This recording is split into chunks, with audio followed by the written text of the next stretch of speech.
It started the moment she stepped off the transport truck at Coronado. 250 operators stood scattered across the blacktop. SEALs, instructors, candidates, visiting command staff, men hardened by salt water, gunpowder, and years of sanctioned violence.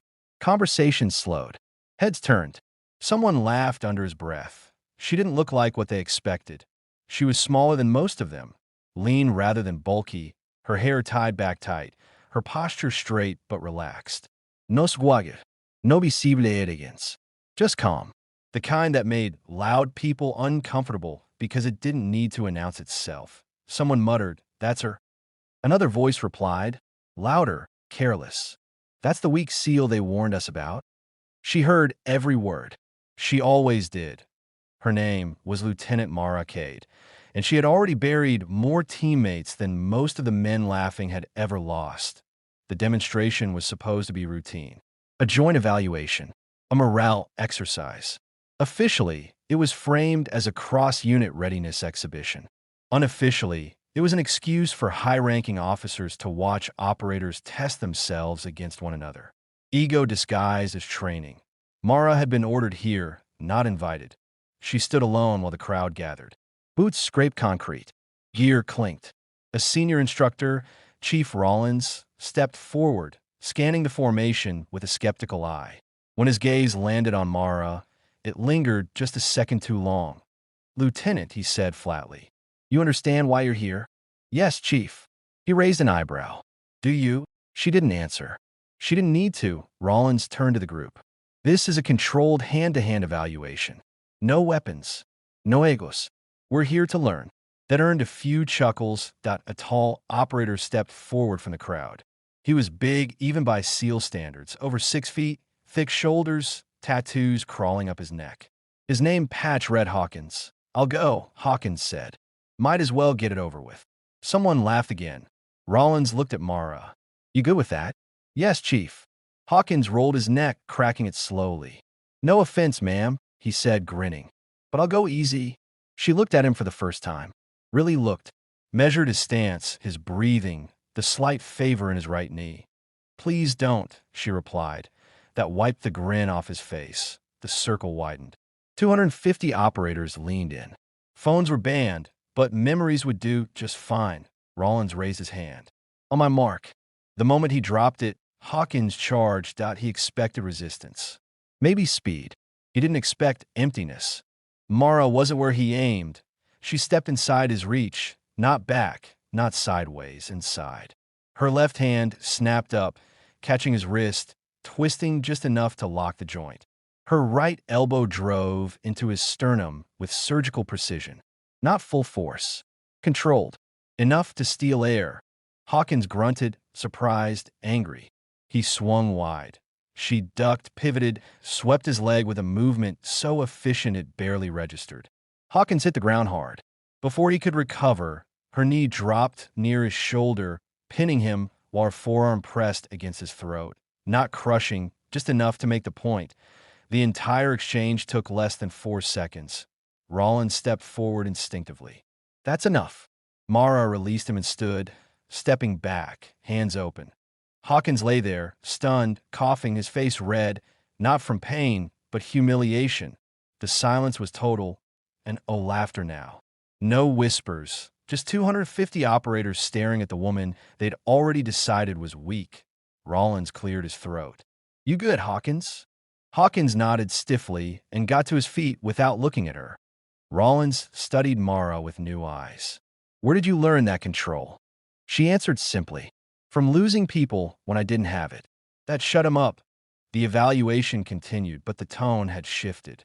No one volunteered to face her next. Eventually, Rollins assigned pairings. She fought 3 more operators that day. She didn't dominate. She didn't show off. She adapted. Every opponent left the mat breathing hard, pride bruised, respect earned the hard way. To be why the end of the exercise. No one called her weak anymore. But respect doesn't come all at once, especially not in a place built on tradition and testosterone. Later that evening, Mara sat alone near the barracks, cleaning her gear. The sun dipped low, painting the sky in orange and blood-red streaks. She moved methodically, muscle memory guiding her hands. Footsteps approached. Mind if I sit? She looked up to see Hawkins standing there, helmet under his arm. Free country, she said. He sat, staring out at the ocean for a moment before speaking. I underestimated you. Yes, she agreed. He huffed a short laugh. Fair enough. Silence settled again. You didn't break my throat, he finally said. You could have. Yes. Why didn't you? Mara paused, then answered honestly. Because I wasn't there to win. I was there to remind you all that survival isn't about strength. It's about restraint. Hawkins nodded slowly. They say you washed out once. She didn't flinch. They say a lot of things. I heard you failed BUD/S the first time. I did. And came back. Yes. He studied her. Most don't. She finished cleaning her rifle and looked at him. Most don't survive what comes after quitting. That ended the conversation. Word spread quickly after that day. Stories always do in tight communities. Some exaggerated, some minimized, but the truth stayed intact. Mara Cade was not to be dismissed. Still, whispers followed her. She's only here because command needs a poster. She's a liability. She's dangerous, but not in a good way. Mara ignored it all. She always had. Because this wasn't her first fight. 5 years earlier, she'd stood on a different deck, in a different uniform, watching a body bag slide into the sea under a gray sky. Her team leader. Her fault. A hesitation. A moment of doubt. She'd resign the next morning. The Navy didn't beg her to stay. They rarely do. But war has a way of circling back. 18 months after she left, an instructor tracked her down. Found her training alone in the desert, pushing herself past reason. You want another shot? He asked. She didn't answer right away. You'll start from zero, he said. No favors. No protection. Good, she replied. She broke bones that second time. Hers included. But she didn't quit. And now she was here. 3 weeks after the demonstration, a real mission came down. No cameras. No audience. Just orders that HVD extraction gone wrong. Mountain terrain. Enemy-controlled valley. One SEAL team already pinned down. Air support delayed. Command needed someone to insert fast, think faster, and take control. They needed someone dangerous. Rollins stood in the briefing room, scanning the faces. His eyes landed on Mara. You're up. No one objected. She geared up. Hawkins approached her again. Watch your 6 out there. She nodded. Always do. Before boarding, she turned to the assembled operators. A few smirks. A few nods. Then the bird lifted off. Mara didn't know if she'd come back. She never did. But she knew one thing for certain. The next time someone called her weak, they wouldn't be breathing long enough to repeat it. The helicopter cut through the night like a blade, rotors chewing at the thin mountain air. Inside, red lights washed over silent faces. No jokes. No bravado. Every man on board knew this insertion was already compromised. Mara Cade sat near the door, strapped in, eyes closed. Not praying, not visualizing victory, just listening. To the engine pitch, to the subtle vibration through the floor, to the breathing patterns of the men around her. Fear always announced itself if you knew how to hear it. They hit the LZ harder than planned. Skids scraped rock. The bird barely hovered long enough for boots to hit ground before lifting away, vanishing into the black. Instant silence, then gunfire. The pinned-down SEAL team had been holed up in a shallow ravine for 12 hours. Ammunition low. 2 wounded. Enemy fighters positioned higher, dug in, patient. Mara didn't rush. She never rushed. She crawled to the edge, studied angles, traced muzzle flashes in her mind. Counted. Calculated. Stack on me, she whispered. And one questioned it. She moved first, flowing over terrain like water finding cracks. She didn't fire until she had to. When she did, shots were clean, final. The kind that didn't echo twice. Within 9 minutes, the upper ridge was silent. By the time dawn bled into the valley, the team was moving again, alive. Back at base, nobody cheered. They never do after real missions. But something had changed. The same operators who once laughed now watched her differently.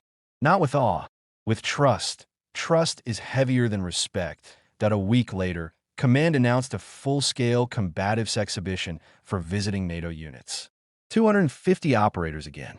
Different flags. Same egos. And once again, Mara Cade's name sat quietly on the roster. This time, no one called her weak. Still, Hawkins was paired against her again. Officially, for demonstration purposes. Unofficially, because some people still needed to see it twice. They faced each other in the center mat. Hawkins nodded once. No green. No mockery. Rollins raised his hand. This time, Hawkins didn't charge. Neither did she. They circled slow, two predators acknowledging each other. When they finally engaged, it was brutal, but controlled. Hawkins pressed with strength. Mara answered with timing. He adapted. She adapted faster. The final move wasn't flashy. She let him think he had her. Then she dropped him. Hard. Pinned. Helpless. Cold. The impact echoed across the hangar point. 250 operators watched in absolute silence as Hawkins tapped out. Once clearly, Mara released immediately and stepped back. Rollins exhaled. That concludes the demonstration. No one moved. Then, slowly, one operator clapped. Then another. Then the entire hangar erupted. Hawkins got to his feet, breathing hard. He looked at her, not embarrassed this time. "Thank you," he said. "For what?" she asked. "For reminding us what strength actually looks like." Later that evening, as the crowd dispersed, Rollins approached her.